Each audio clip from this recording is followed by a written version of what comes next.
오늘 함께 읽은 예수님의 말씀은 얼핏 보면 우리가 처한 현실과 거리가 있어 보입니다. 우리는 핍박과 박해의 시대가 아니라 교회가 한국 사회에서 주류 세력이 된 시대를 살고 있습니다. 오늘 말씀에 나와 있는 핍박과 박해는 우리가 처한 상황은 아닙니다. 그렇지만 우리는 신앙을 지키고 교회를 통해 하나님의 나라를 이 땅에 세워나감에 있어서 핍박과 박해 못지않게 어려운 상황에 놓여 있습니다. 한국 사회는 지금 탈종교화가 가속화되고 있습니다. 모든 종교를 통틀어서 종교 활동을 하지 않는 이들이 50%가 넘고 20대 청년층에서는 종교를 갖지 않은 자들이 종교를 가진 자들이 31%밖에 안 된다고 합니다. 그들이 종교를 갖지 않는 가장 큰 이유가 뭘까요? 종교에 대한 불신과 실망 때문일 것이라고들 생각하겠지만 그런 이유로 종교를 갖지 않는 분들은 19%에 불과했습니다. 종교를 갖지 않는 이유의 가장 큰 비율 45%에 달하는 분들이 이유로 든 것은 관심이 없어서라는 거예요. 종교에 대한 불신과 실망은 그래도 종교에 대해 일말의 기대라도 가진 분들의 입장인데 45%는 종교에 대해 일말의 관심도 기대조차도 없다는 말입니다. 전에는 사람들이 그랬어요. 힘들면 교회라도 가볼까? 절이라도 다닐까? 그렇게 생각하는 분들이 적잖았는데 이제는 신앙에 아예 관심조차 없는 시대가 되어가고 있는 현실입니다. 무관심의 이 조소와 경멸의 분위기까지 더하여서 앞으로 복음을 전하고 교회를 세워나가기가 여간 힘들지 않게 되었어요. 게다가 이번에 코로나 사태로 경험하고 있듯이 자연 환경의 변화도 교회가 신앙 공동체로서 존재하고 사역하는데 적잖은 장애 요소가 될 것 같습니다. 이런 사회적, 정서적, 자연적 난관들은 핍박과 박해와는 또 다른 차원의 어려움이죠. 누가복음 18장 8절을 보면 예수님이 재판장과 과부의 비유를 들면서 항상 기도하고 낙심하지 말 것을 당부하신 후에 결론으로 말씀하시기를 그러나 인자가 올 때에 세상에서 믿음을 보겠느냐 말씀하십니다. 말세가 가까울수록 신앙생활하기가 점점 더 어려워진다는 말씀입니다. 먹고 사는 것만 해도 보통 일이 아닌 세상에서 신앙을 지키고 교회를 세워간다는 건 여간 힘든 일이 아닐 것입니다. 핍박과 박해의 시대만이 아니라 기독교 2000년 역사를 돌아보면 교회와 그리스도인들은 신앙을 위협하고 방해하는 안팎의 요소들과 항상 싸워왔고 앞으로도 그럴 것입니다. 그렇기 때문에 예수님의 이 말씀은 지금 우리들에게도 유효하고 항상 마음에 새겨두고 신앙의 지침으로 삼아야 할 말씀입니다. 예수님은 제자들을 세상에 내보내시며 먼저 뱀같이 지혜롭고 비둘기같이 순결하라고 말씀합니다.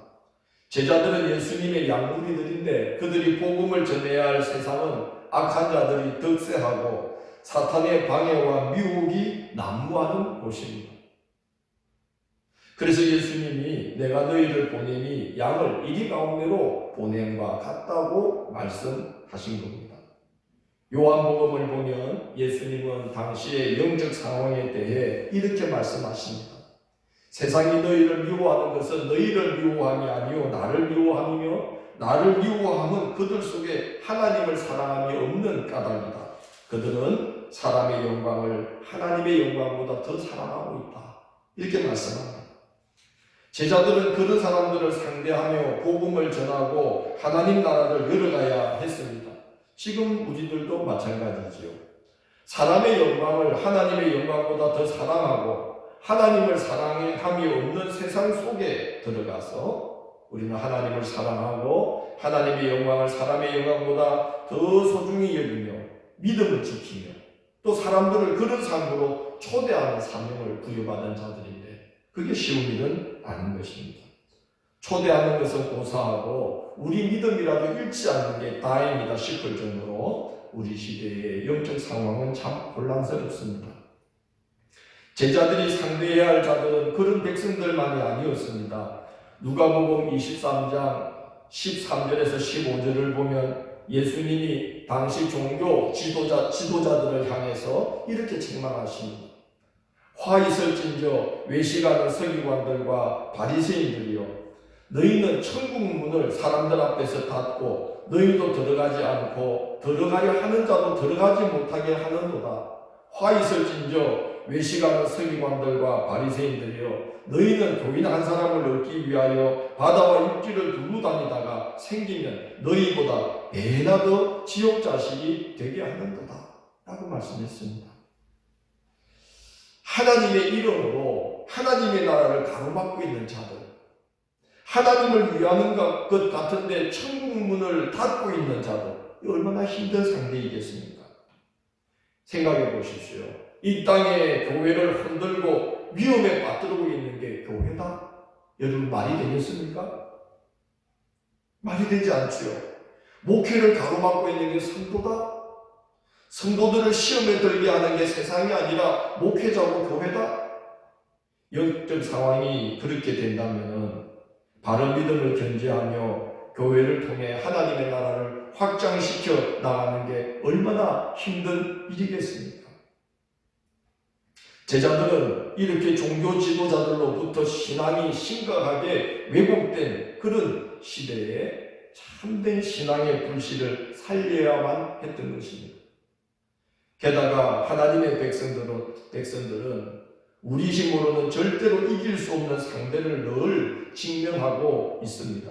에베소서 6장 11절에서 바울은 이렇게 말합니다. 우리의 씨름은 혈과 육을 상대하는 것이 아니요 통치자들과 권세들과 이 어둠의 세상 주관자들과 하늘에 있는 악의 영들을 상대함이라 했습니다. 초대교회 성도들이나 지금 우리들이나 앞으로도 교회와 성도들은 이런 영적 상황 속에서 자기 믿음을 지키고 교회를 통해 하나님의 나라를 이 땅에 열어가야 합니다. 그러니 뱀같이 지혜로우면서도 비둘기같이 순결하지 않고서는 감당할 수 없는 일 아니겠습니까? 바울 사도는 로마서 16장 19절에서 이렇게 고면합니다. 너희가 선한데 지혜롭고 악한데 미련하기를 원하노라. 그렇습니다. 함께 볼까요? 너희가 선한데 지혜롭고 악한데 미련하기를 원하노라. 이게 거꾸로 되면 큰일 나죠. 광고를 보니까 보일러는 거꾸로 타는 게 좋다고 하는데 이건 거꾸로 가면 큰일 납니다. 선한 데는 미련하기 짝이 없고 악한 데는 영화할 정도로 지혜롭고 그러면 곤란하지요. 성도가 그러면 못 쓰는 겁니다. 자, 선한 데는 어떠하고 지혜롭고 악한 데는 어떠하기를 원하노라? 미련하기를 원하노라. 그래서 선한 데는 열심과 지혜를 다해서 선한 일을 계획하고 도모하고 추구하고, 그리고 악한 일에 대해서는 몰라요. 어린아이처럼 그 미련해야 되는 거죠. 고린도전서 14장 20절에서는 이렇게 고면합니다. 형제들아, 지혜에는 아이가 되지 말고 악에는 어린아이가 되라. 지혜에 대해서는 장성한 사람이 되라. 오늘 본문 23절을 보면 그 지혜로운 한 방법으로 이 동네에서 너희를 박해하거든 저 동네로 피하라. 이렇게 말씀합니다. 하나님의 일도 어떻게 하라는 말씀이죠? 지혜롭게 하라는 말씀입니다. 전에 분당의 모 교회가 아프가니스탄에 단기 선교팀을 보냈는데 아프가니스탄의 탈레반에 의해서 억류되어서 청년들이 피살당하고 국가가 나서서 남은 사람들을 데려오느라고 탈레반과 협상을 벌이는데 600억 원의 국고가 들어간 적이 있습니다. 그곳은 국가가 여행 금지 구역으로 지정해 놓은 곳입니다. 교회 측에서 선교다 또 순교다라고 말을 하지만 사회에서는 아까운 젊은이들을 사지로 내면 무고한 일이다. 그건 십자가가 아니라 십자군의 오류를 범하는 거다 라고 혹평을 하고 있습니다. 교회에 대한 인식에 상당한 타격을 준 사건이라는 생각이 듭니다. 물론 그 교회의 선교 열정은 우리가 본받아야 되지만 문제는 비둘기처럼 순전한 그 마음도 중요하지만 뱀처럼 어떻게 해야 된다는 거죠? 지혜로울 필요가 있다는 거죠. 하나님이. 바울 사도는 바메나 감옥에 갇혀 있던 중에 순교를 직감하고 사랑하는 제자 디모데에게 편지를 씁니다. 전제와 같이 내가 부어지고 나의 떠날 시각이 가까웠도다. 나는 선한 싸움을 싸웠고 나의 달려갈 길을 마치고 믿음을 지켰으니 이후로는 나를 위하여 의의 멸관이 예비되었으므로 줄곧 어려우신 재판장이 그날에 내게 주실 것이며 라고 말합니다. 이 전제라는 것은 술을 부어드리는 제사를 전제라고 부릅니다. 그 곡식으로 드리는 제사는 뭐죠? 소제라 그러지요. 불로 태워드리는 제사는 화제지요. 흔들어 드리는 제사는 요제지요. 받들어 드리는 제사는 거제지요. 술을 부어드리는 제사는 뭐라고요? 전제지요. 그래서 바울이 내가 전제와 같이 다 부어졌고, 이 말은 이제 내가 하나님 앞에 쓰일 만큼 쓰임 받았다. 이제 내가 하나님의 전에 부어진 전제물처럼 나는 다 하나님을 위해서 소진되었다. 할 바를 다 했다. 그리고 이제는 떠날 때가 되었다. 그리고 나는 상급이 기다리고 있으니 조금도 후회나 미련이 없다라고 제자 디모데에게 담담하게 지난 날을 회고하는 장면입니다. 그리고 순교의 순간에 바울은 목을 의연히 내놓고 이 데리스 기둥에 목을 걸치고 바메나 감옥에서 처형을 당했다고 합니다. 그렇지만 그때까지의 바울의 전도 여정을 보면 이 마을에서 박해를 받으면 저 마을로 피하고 할례자를 받으면 자기도 할례자인 것처럼 비할례자를 만나면 자기도 비할례자인 것처럼 유대인을 만나면 유대인처럼 이방인을 만나면 이방인인 것처럼 약한 자를 만나면 자신도 약한 자인 것처럼 강한 자를 만나면 자신도 강한 자인 것처럼 그렇게 지혜롭게 해가면서 한 사람이라도 더 구원해내고 하나님의 나라가 이 땅에서 조금이라도 더 확장되게 하려고 때로는 지혜롭게 때로는 조심스럽게 전도 사역을 계속 이어나가는 바울의 모습을 볼 수 있습니다. 절대로 무모하게 자기 목숨을 내놓지를 않았어요. 지혜롭게 했습니다. 그래서 이 동네에서 박해를 피하는 저 동네로 피신하면서라도 계속 복음을 전하다 보니까 교회가 그 유럽 전역으로 퍼지게 되는 계기가 된 것이지요. 아마 무모하게 빌립보에서 박해를 받을 때 목을 탁 내놓았다면은 유럽 선교는 그때로부터 끝이 나는 거 아니겠어요? 빌립보에서 박해를 받으니까 데살로니가로 피하는 거죠. 데살로니가에서 박해를 피하니까 베레아로 피하는 거죠. 베레아에서 박해를 받으니까 아테네로 피하는 거죠. 아테네에서 복음의 효과가 없으니까 고린도로 피하는 거죠. 그렇게 하면서 복음이 전역으로 퍼져나갔어요. 지혜롭게 행했던 거죠. 하나님의 때가 무르익을 때까지, 그래서 그가 순교를 해야만 되는 그 순간이 올 때까지는 지혜를 다하고 조심하고 힘을 다해서 하나님의 일을 감당하려고 지혜롭게 그리고 순전한 마음을 갖고 뜨겁게 지혜롭게 하나님의 일을 감당했기 때문에 많은 전도의 열매를 거둘 수가 있었던 겁니다. 예수님도 하나님의 때가 되어서 십자가에 자기를 이렇게 내어주시기까지는 기적을 행하시고도 사람들에게 절대 알리지 말라고 하시고 시시때때로 자신을 감추시고 홀로 계실 때가 많았습니다. 비둘기같이 순결한 마음으로 하나님의 일을 하시되 때로는 뱀처럼 지혜롭게 하셔서 하나님의 때가 무르익을 때 많은 열매를 거둘 수 있도록 십자가가 눈앞에 왔을 때 자기를 그때 내어주신 거예요. 요즘 한국 상황을 보면 한국 교회가 하나님을 향한 열정은 남달리 특별하지만 그 열심이 하나님의 영광을 가리우지 않도록 지혜를 겸해야 할 필요가 있다고 생각합니다.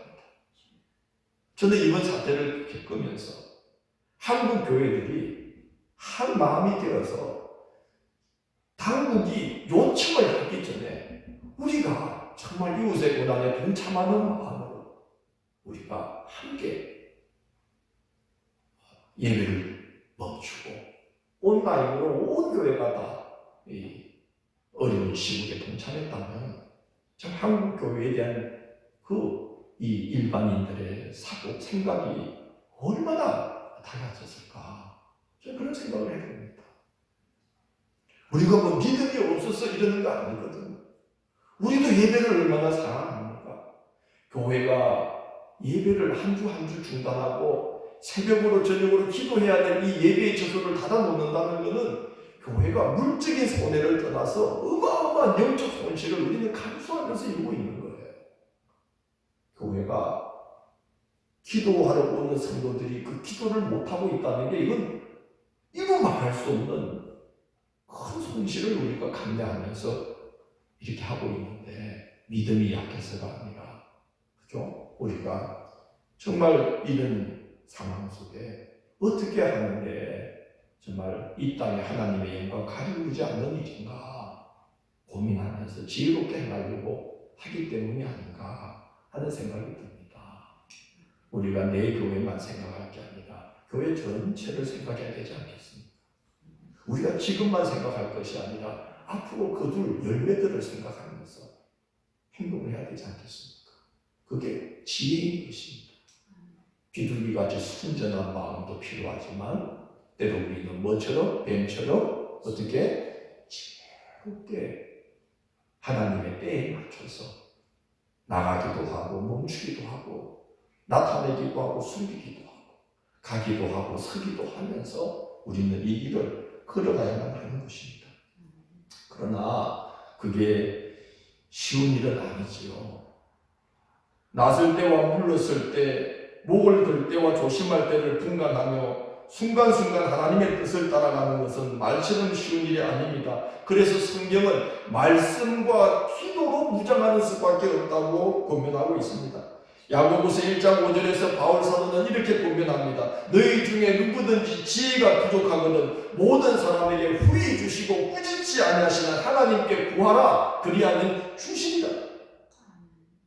지혜를 무엇으로 구하라는 거죠? 기도로 지혜를 구하면 하나님은 해주신다는 거예요.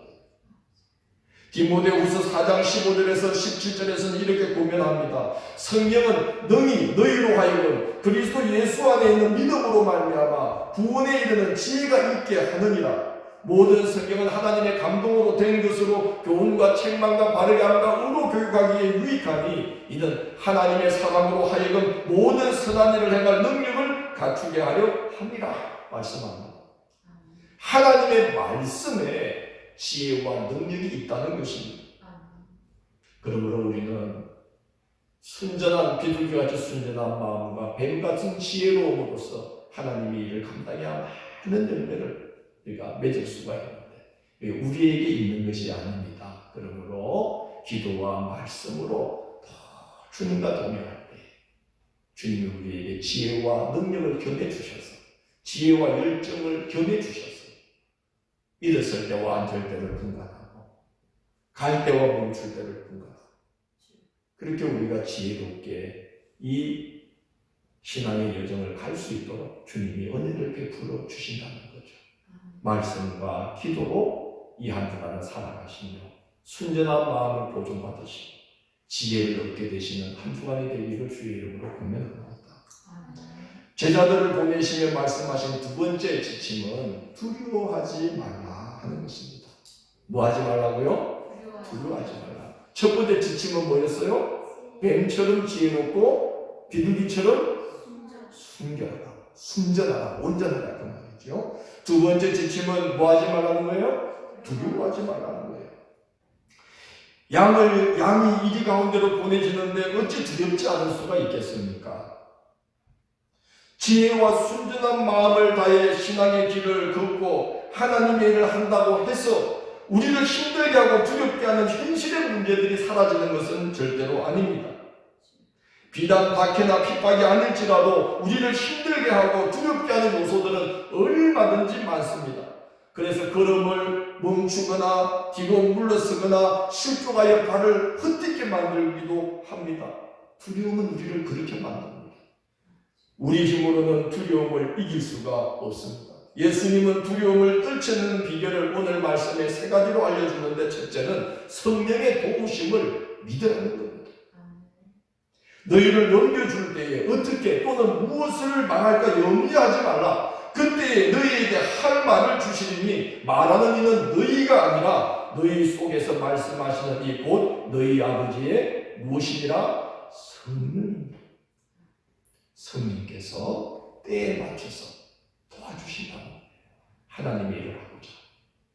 그래서 두려워하지 말라는 거예요. 누가 도와주셔요? 성령께서 도와주신다는 겁니다. 둘째는 진리가 승리한다는 겁니다. 그래서 두려워하지 말라는 거예요. 26절을 보십시오. 이렇게 말씀합니다. 그런즉 그들을 두려워하지 말라. 왜 그렇죠? 감추인 것이 드러나지 않을 것이 없고 숨은 것이 알려지지 않을 것이 없느니라. 복음은 진리입니다. 그래서 진리이기 때문에 진리를 사랑하지 않는 자들로 인해 잠시 무시당하고 조롱당하고 박해와 배척의 대상이 될 수 있을지는 몰라도 복음은 또한 진리이기 때문에 반드시 만천하에 복음은 자신이 진리임을 드러내게 되어 있다는 것입니다. 거짓은 자기가 거짓임을 드러내게 되어 있습니다. 진리도 자기가 진리임을 드러내게 되어 있습니다. 이번에 신천지를 보십시오. 무엇이 드러났습니까? 그들이 진리라는 거예요? 거짓이라는 거예요? 거짓이라는 것이 결국은 드러나게 되어 있어요. 복음도 마찬가지로 진리이기 때문에 진리를 배척하고 외면하는 자들로 인해 무시당하고 조롱당하고 업신여김을 당할 수 있지만 진리이기 때문에 이 세상 속에서 복음이 온전한 진리라는 것을 복음 자체가 드러내신다는 겁니다.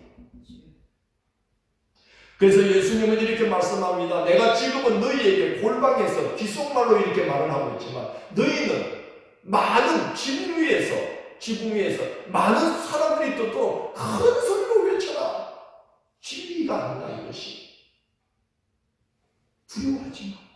진리는 자기가 진리임을 드러내기 때문에 두려워하지 말고 부끄러워하지 말고 이 복음을 지붕 위에서 큰 소리로 외치라는 거예요. 두려워하지 말라는 거예요. 진리는 그가 진리임을 드러낸다는 거예요.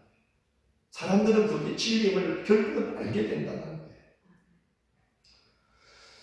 초대교회 성도들이 십자가에 달린 예수를 구원자 메시아 그리스도로 전할 때에 거기에 하나님의 놀라운 사랑과 우리를 구원하시는 하나님의 능력이 숨어 있음을, 들어 있음을 이해했던 자가 몇이나 되겠습니까? 유대인들에게는 나무에 달려 죽은 자는 저주받은 자라고 했어요. 그래서 하루 지나기 전에 나무에 달린 자를 내려놓도록 했습니다. 나무에 달린 자는 저주받은 자예요. 그래서 유대인들에게 나무에 매달려 죽은 예수는 꺼림칙한 부정한 존재였어요. 아름다움과 미를 추구했던 헬라인들에게, 지혜를 추구했던 헬라인들에게 십자가에 달린 예수는 미련하기 짝이 없고 아름답지가 않았어요. 피투성이가 되어 죽은 사람이 뭐가 아름다웠겠습니까?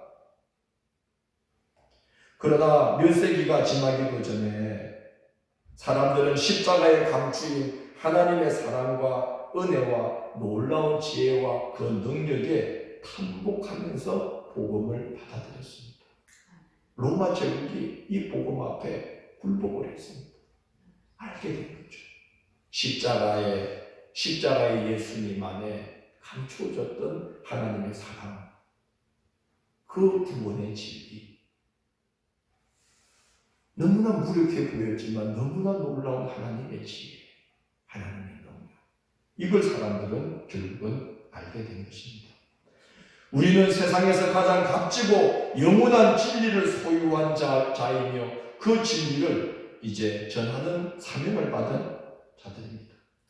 부끄러워한다거나 두려워한다면 그 진리를 주시기 위해 십자가에서 거룩한 피를 쏟으신 예수님을 얼마나 욕되게 하는 것이겠습니까? 바울 사도는 이렇게 말합니다. 우리는 십자가에 못 박힌 그리스도를 전하니 유대인에게는 거리끼는 것이요 이방인에게는 미련한 것이로되 오직 부르심을 받은 자들에게는 유대인이나 헬라인이나 그리스도는 하나님의 능력이요 하나님의 지혜니라. 내가 복음을 부끄러워하지 아니하노니 이 복음은 모든 믿는 자에게 구원을 주시는 하나님의 능력이 됩니다. 그렇습니다. 바울은 복음이 진리임을 확신했기 때문에 부끄러움도 두려움도 떨치고 복음을 전할 수 있었던 것입니다. 복음은 진리라는 거죠. 진리이기 때문에 그게 진리라는 것을 반드시 드러내게 된다는 거죠. 그러니까 두려워하지 말아야 합니다. 셋째는 두려움을 떨치는 세 번째 방법은 하나님을 두려워하라는 것입니다. 하나님을 두려워하면 사람을 두려워하지 않게 됩니다. 하나님께 매이는 사람에게서는 자유해집니다. 함께 합시다. 하나님을 두려워하면 사람을 두려워하지 않게 됩니다. 하나님께 매이면 사람에게 자유해집니다. 몸은 죽여도 영혼은 죽이지 못하는 자들을 두려워하지 말고 오직 몸과 영혼을 아울러 지옥에 던질 수 있는 분을 두려워하라고 말씀하심은 하나님 앞에 설 것을 생각하면 사람으로 인한 두려움을 이겨낼 수 있다는 말씀입니다. 사도행전 5장을 보면요, 베드로와 사도들이 복음을 전하다가 옥에 갇히게 되는데 천사의 보험으로 옥에서 나오게 되어요. 근데 옥에서 나오자마자 또 복음을 전하다가 성전 당국자들에게 붙잡히게 되어서 공회에서 신문을 받는 장면이 나옵니다. 성전 당국자들이 신문합니다. 왜 또 예수를 전하느냐? 그러자 베드로와 사도들이 이렇게 말합니다. 사람보다 하나님께 순종하는 것이 맞다. 우리가 하나님을 두려워하랴, 사람을 두려워하랴. 누굴 두려워해야 됩니까? 하나님을 두려워해야 됩니다. 우리는 하나님을 두려워하고 이 복음 전하는 것이 맞다. 하나님께 순종하는 것이 사람보다 하나님께 순종하는 것이 맞다. 그리고 그들이 담대하게 말합니다. 공회에서 채찍질을 당하고 다시는 예수의 이름으로 복음을 전하지 말라고 음명을 받고 다시 풀려나게 됐는데 사도들은 풀려나자마자 그 예수의 이름을 위해 능력받는 일에 합당한 자로 여김받았음을 기뻐하면서 어디에 있든지 예수는 거짓소라고 가르치는 일과 전하는 일을 멈추지 않았다고 기록이 되어 있습니다. 하나님을 두려워하는 믿음이 사람을 두려워하는 공포를 이기게 한 것입니다. 하나님을 두려워하면 사람을 두려워하는 공포를 이길 수가 있는 것입니다. 우리 하나님은 하나님의 사람들을 알아보시고 특별히 세밀하게 돌보십니다. 하나님은 한 아사리온에 팔리는 두 마리의 참새도 하나님은 함부로 땅에 떨어지지 않게 돌보시는 분이다. 그게 예수님이 말씀합니다. 우주적 사랑을 말씀하는 거죠. 하나님의 보편적이고 우주적 사랑이 하나님의 함부로 생명들을 해치는 분이 아니라는 거예요. 모든 미물, 한 아사리온은 얼마 정도냐 하면요, 당시에 노동자들의 하루 품삯, 하루 일당인 한 데나리온의 16분의 1입니다. 그러니까 요즘으로 치자면은 일당이 7만 원이라고 한다면은 얼마 정도 될까요?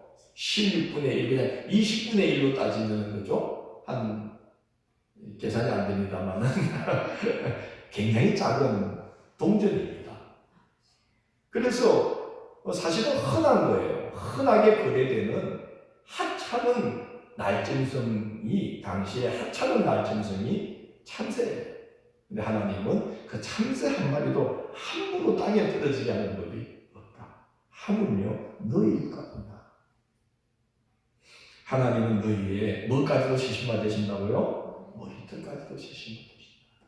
우리는 자고 일어나고 머리를 감고 또 일터에 나가고 머리털이 빠지고 나고 하는 것을 전혀 의식하지 못합니다. 근데 하나님은 그것까지도 다 섭리하시는데, 하나님의 사람들에게는 머리들까지 세심받는다는 말은 우리가 의식하고 생각지 못해도 하나님은 계속 우리를 지켜보시고 우리를 돌봐주신다는 거예요. 세밀하게. 하나님의 사람들은 참새 한 마리에도 하나님의 지극한 돌보심이 있어서 그들이 집을 지을 줄도 잘 모르고 뭐 창고에 모아들이지 않아도 살게 하시는 하나님이신데, 하물며 하나님의 일을 하고자 하는 하나님의 사람들을 하나님께서 얼마나 세밀하게 돌보시겠느냐. 그 말씀이 뭐까지도 세심받는다? 머리털까지도 세심받는다. 너희에게는 머리털까지도 세심받는다. 그러므로 절대로 두려워하지 말라는 거예요. 하나님의 일을 하면서 두려워하지 말라는 거예요. 하나님이 세밀하게 대답주신다. 우리 그렇게 믿음으로 삽시다. 아멘. 할렐루야. 아멘. 제자들을 내보내시며 말씀하신 이제 세 번째 지침은 자기 십자가를 지고 나를 따르라 하는 말씀입니다. 자, 첫 번째는 뭐였죠? 뱀처럼 지혜롭고 비둘기처럼 순전하라. 둘째는 뭐하지 말라? 두려워하지 마라. 두려움을 떨치는 비결이 뭐지요? 성령을 의지하고, 복음이 진리이므로 진리는 진리임을 드러내기 때문에 부끄러워하거나 두려워하지 말고 담당하죠. 그리고 하나님을 두려워하면 사람으로 인한 공포를 이길 수 있다 말씀을 했죠. 그래서 두려워하지 마라. 세 번째는 자기 십자가를 지고 나를 따르라. 이 말씀은 신앙의 길이 쉽다는 겁니까? 어렵다는 겁니까? 본래가 어렵다는 거예요. 져야 될 자기 십자가가 없어지는 게 아니다. 그러나 그걸 짊어질 수 있는 힘을 주신다는 거예요. 없어지는 게 아니라. 복음이 한 시대, 한 나라, 한 지역, 한 가정에 들어갈 때 순탄하게 들어간 경우는 많지 않습니다. 예수님은 평화의 왕으로 오셨지만요, 복음이 들어갈 때는 진통이 따랐습니다. 사람의 원수가 자기 집안 식구라고 말씀하실 정도로 진통이 뒤따르기도 합니다. 제가 전에 있던 교회에서 여기 이제 우리 가족들 한경이는 저 기억이 날지 모르겠는데 훈이 준이 엄마 기억하죠? 기억합니까? 예. 그 예배를 마치고 기도를 해달라고 그래서 안수를 해줬어요. 훈이 준이가 옆에 있었죠. 다른 교우들도 계셨고. 그런데 얘들이 집에 가서 아빠한테 아빠 목사님이 엄마 머리에 손을 얹고 뭘 이렇게 하셨어 그랬어요. 훈이 아빠가 그날 밤에 전화가 왔어요. 입에 담지 못할 욕을 하면서 뭐 이 새끼 저 새끼 하면서 잡아 죽인다고 하면서 안수가 뭔지 모르니까 안수기도가 뭔지 모르니까 난리가 난 거예요. 이 자식 저 자식 하면서 제가 찬찬히 설명을 해드려도 이해가 안 돼요.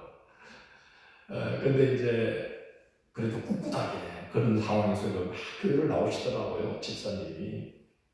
근데 참 그게 어려웠어요. 근데 이제 제가 마을 대소사, 그건 작은 마을이니까 교회 안 다니는 분들 집에 대소사도 다 찾아다니고, 동네에서 무슨 잔치가 있으면 가서 다 기부금 내고 이랬더니 이제 그 훈이 아빠도 보는 게 달라진 거죠. 그래서 이제 그다음부터는 저를 만나면 그 일 때문에 되게 부끄러워하고 그랬습니다. 복음이 들어갈 때 처음에 진통이 있어요. 쉽지가 않아요. 평화의 왕으로 오신 주님이지만 복음이 들어갈 때는 진통이 따르는 겁니다. 그렇지만 그런 것들 때문에 우리가 하나님께 속한 것이 뒤로 미뤄지거나 소홀히 여기지거나 물러서서는 안 된다는 거죠.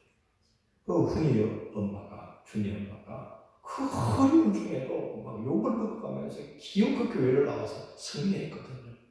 할렐루야. 뒤로 미뤄져서는 안 돼요. 자기 십자가를 져야 돼요. 진통이 따르는 겁니다. 우리 예수님은 천륜과 인륜의 도를 누구보다 소중히 여기셨어요. 가이사의 것은 가이사에게, 하나님의 것은 하나님에게. 그러면서 사회인으로서의 본분도 다 가이사에게 세금 낼 건 내라 그러셨어요. 사람들에게 너희 부모에게 바칠 것을 바치지 않으려고 이거 고르반이다, 하나님께 더 힘이 되었다라고 그렇게 말하면서 부모 공양의 책임을 회피하지 말아라. 본분을 다하라. 이렇게 말씀하신 예수님이지만 오늘 말씀에서는 그럴지라도 하나님께 속한 일에 대해서만큼은 그것 때문에 물러서서는 안 된다. 자기 십자가를 지고 나를 따라야 된다. 제일 소중히 여겨야 된다. 진통이 따르지만 결국은 그 진통을 통해서 하나님의 나라가 그 속에 씨앗이 심겨지게 되고 하나님의 나라가 열리게 되는 것입니다. 두려워하지 말고 힘들어서 안 되는구나 포기하지 말고 너에게 주어진 자기 십자가를 어떻게 하고 나를 따라야 된다. 힘들어도 자기 십자가를 짊어지고 주님을 따라야 합니다. 여러분 앞으로는 생존하는 것만 해도 보통 일이 아닌 세상이 될 수가 있습니다. 이번에 경험하면서 그런 생각이 들었습니다. 믿음은 고사하고 생존하는 것만으로도 얼마나 힘든 세상이 앞으로 될까. 그래서 우리가 이제 짊어져야 될 십자가가 더 많아질 수가 있는 거죠. 그렇지만 힘들어도 그걸 짊어지고 주님을 따라야만 하는 것입니다. 그래야 신앙이고 그게 신앙입니다. 그리고 그래야만이 우리는 하나님의 나라가 자라게 되고 신앙의 신비를 경험하게 되는 것입니다. 오늘 주님이 십자가를 지는 자에게 주어지는 신앙의 신비를 이렇게 말씀했어요. 자기 목숨을 얻고자 하는 자는 어떻게 될 것이요? 잃을 것이요. 나를 위하여 자기 목숨을 잃고자 하는 자는 어떻게 되리라? 얻으리라 그랬어요. 이게 신앙의 신비입니다. 자기 십자가를 짊어지려고 죽고자 하는 삶, 자기를 버리고자 하면 하나님을 얻게 되고 비움으로써 채워지게 되는 것이고 줌으로써 얻게 되는 게 십자가에서 예수님이 우리에게 보여준 신앙의 신비입니다. 자기 십자가를 짊어지려고 할 때에 우리는 더 힘있는 능력 있게 이 신앙의 길을 걷고 하나님의 일도 감당할 수 있는 신앙의 신비를 체험하게 되는 거예요. 자, 다시 한번 물어볼게요. 죽고자 하면 어떻게 되고? 버리면 어떻게 되고? 비우면 채워지고 주면 다시 이 신앙의 신비, 이건 자기 십자가를 짊어지고 자기가 죽고자 하는 자만이 경험할 수 있는 십자가의 은혜요 신비인 줄로 믿습니다. 하나님은 짐을 들어주시는 분이 아니라 짐을 질 수 있는 능력을 주시는 분입니다. 우리의 어깨에서 짐을 내려주는 분이 아니라 그 짐을 얼마든지 짊어질 수 있는 강한 어깨를 주시는 분이 하나님이십니다. 우리 하나님은 그런 분입니다. 우리를 유약하게 만드시는 분이 아니라 장성한 어른으로 세워나가시는 하나님이십니다. 우리가 지금 참 힘든 시대, 힘든 시국을 살아가고 있습니다. 주님께 뱀 같은 지혜와 비둘기 같은 순전한 믿음을 겸손하게 간구합시다. 성령의 도우심을 의지합시다. 두려워하지 말고 자기 십자가를 지고 주님을 따릅시다. 그러면 평탄할 때에는 절대로 얻을 수 없는 신앙의 신비를 체험하게 하면서 이 길을 잘 걸어가면서 하나님 나라를 위해 많은 씨도 뿌리고 많은 열매도 거둘 수 있는 그런 그리스도인 우리를 세워주시는 은혜가 함께할 줄로 믿습니다. 이 한 주간도 이렇게 주님과 동행하시는 이 어려운 시국에 더욱 주님과 동행하시는 하루하루가 이어지시기를 주의 이름으로 고면합니다.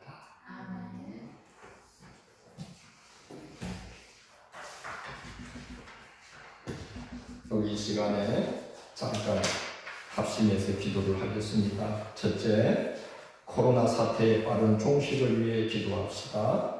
둘째, 일선에서 수고하는 자들의 안위를 위해서 기도합시다. 셋째, 건강으로 경제적으로 타격을 입은 분들의 회복을 위해서 기도합시다. 넷째, 이 나라가 경제적으로 어려움에 빠지지 않도록 회복되도록 하나님의 도우심이 있기를 기도합시다. 다섯째, 예배와 사역, 교제의 어려움을 겪고 있는 이 땅의 교회들을 위해서 기도합시다. 그리고 신천지를 비롯한 이단들이 영혼들을 미워하지 못하도록 함께 잠깐 기도하도록 하겠습니다. 하나님 아버지 감사합니다. 이 땅의 코로나 사태로 인해서 정말 너무나 어려운 상황을 겪고 있습니다.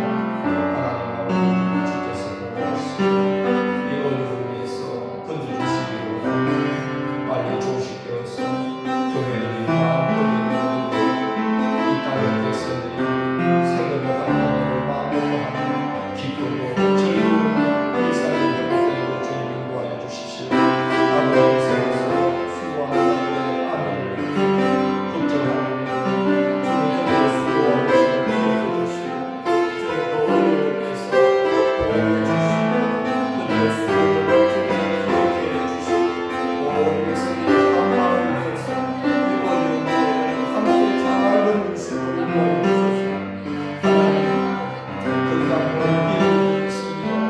의료로 인해서 가정을 이루고 있습니다. 경제적인 큰 손실을 이루고 있습니다. 하나님 위로해 주시고 회복시켜 주시고 주님의 놀라운 승리로 채워주시고 공급해 주시니 힘으로 계속 이어지도록 인도해 주시기 원합니다. 절망하지 않고 낙심하지 않고 주님께서 저들을 도와주십시오. 수고함을 붙들고 이겨내게 하여 주십시오. 하나님 예배와 사역과 성도들의 교회가 끊겨도 이 땅의 교회를 하나님 참으로 안타까운 상황 속에 놓여 있어도 주님께서 내 교회들을 인도하시고 교회들을 도와주시고 이제 영원히 주시는 때에 하나님 아버지 교회가 연약한 가운데 나타나지 않아 하나님의 어려운 때에도 기도하고 이 힘든 때에도 우리가 끊임없이 하나님과 동행함으로 말미암아 이 시기가 지날 때에 하나님 우리가 참으로 불쌍하고 가련한 모습으로 교회가 모습을 나타내지 않도록 끊임없이 성령으로 교회를 지켜주시기를 원합니다. 하나님 도와주는 일들을 통해서 이 땅의 신천지를 비롯한 이단 사람들이 하나님 이 땅에 뿌리 내리지 못하게 하여 주시고 이 땅의 영혼을 훔쳐가지 못하게 하여 주시고 이 땅의 영혼을 미워하지 못하게 하여 주시고 교회를 하나님의 열어보는 주님께서 모든 이단 사람들을 막아주시고 교회를 모든 잘못된 것에서 하나님 진리가 하는 것에서 보호하시고 지켜주시고 은혜 감사해 주소서. 우리 모든 성도들의 나라를 지켜주시고 지켜주시고 이 함께하고 우리 성도들의 삶의 자리를 주님께서 천국 지켜주시고 지켜주시고 함께하여 주시옵소서.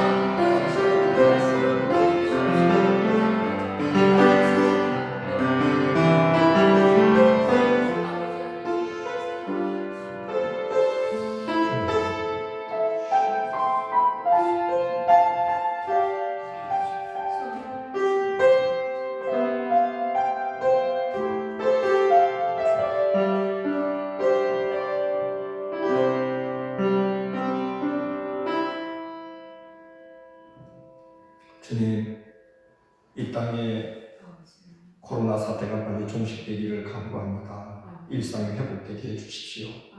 일선에서 수고하는 자들을 안위해 주시고 주님 그들의 수고를 기억해 주십시오. 건강을 잃고 가족을 잃고 경제적 타격을 잃고 삶의 자리를 잃어가고 있는 분들도 있습니다. 주님 안위해 주시고 또 절망하여 정말 낙심하지 않게 도와주시고 소망 중에 인내하게 해 주십시오. 살 길을 열어 주십시오. 예배와 사역과 교제가 중단된 채 힘들어하는 성도들과 주의 종들이 이 땅에 많이 있습니다. 교회들을 위로해 주시고 이런 중에도 교회가 기도하고 성도들이 각 처소와 일터에서 기도함으로 말미암아 이 일이 끝났을 때에 주님 앞에 가련하고 불쌍한 영혼으로 모습을 나타내지 않게 도와주시고 어려운 중에도 기도로 잘 준비되어서 이 어려움이 지나갔을 때 힘있게 하나님의 사역으로 쓰임받는 교회들이 다 될 수 있도록 인도해 주시고 신천지를 비롯한 이단들이 영혼을 미워하지 않도록 이 땅의 영혼들을 앗아가지 않도록 주님께서 주님 특별히 그들을 주님께서 정말 이제 다스려 주시고 이 땅에 발붙이지 못하도록 주님께서 인도하여 주옵소서. 예수님 이름으로 기도드립니다.